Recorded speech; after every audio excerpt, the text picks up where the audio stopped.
मला असं वाटलं होतं की तू बघून आलायस तर तुला बऱ्यापैकी अंदाज अंदाज असेल असेल. की टार्गेट कोण, सॉफ्ट टार्गेट कोण. तर ते मल्टीटास्किंग म्हणजे वन अप मला असं आपल्या लेवलला असं होत नाही की तुम्हाला कोण आत्ता जे सांगतं, आहेस आता खेळतोयस तुम्ही ना हे करा, त्याच्यापेक्षा मग वन अप तुम्ही असशील करा, असं मग मला तुम्ही ते करा. बाकीच्या त्या गोष्टींमध्ये सिच्युएशनला तुम्हाला कळलं पाहिजे. थोडं आणखीन अपग्रेड कर स्वतःला. आणि खेळताना पण वावर घरात बोलताना लोकांशी सगळ्या ज्या ज्या गोष्टी इथं मॅटर करतात, कामं, बोलणं, वागणं, खेळ, प्लॅनिंग. एका मोमेंट नंतर तू जो आहेस तसाच असणार, त्याच्या पलीकडे तू जाऊ शकणार नाही. आपण जसे स्वभावाने असतो त्याच्या मुद्दामून जाऊन कोणाला तरी ढुशा दे, मुद्दामून कोणाला तरी जाऊन किचनमध्ये हे कर, ऐसा नाही होईंगा. पण जे आहेस ते त्यातलं काय मी बेस्ट करू शकतो. किचनमध्ये समजा मला ड्युटी दिली तर मी काय त्यात बेस्ट करू शकतो.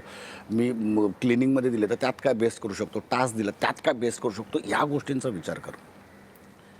म्हणजे आता हे आठवडा झाल्याच्या नंतर आम्ही तुझ्याशी बोलतो, कारण प्रत्येकाला थोडा वेळ तर मिळाला पाहिजे यार, की मला समजू तर दे. पण कसं शेवटी आले आले आम्ही डायरेक्ट तुला प्रवचन द्यायला लागलो असतो ना, असं नसतं रे संग्राम, संग्राम कळत नाही रे. तर म्हटलं आधी बघ, तू तुझ्या अंदाजाने एक आठवडा बघ काय गेम असतो, काय नॉमिनेशन होतं, कशा पद्धतीने लोक झुजतात एकमेकांना, कळलं का.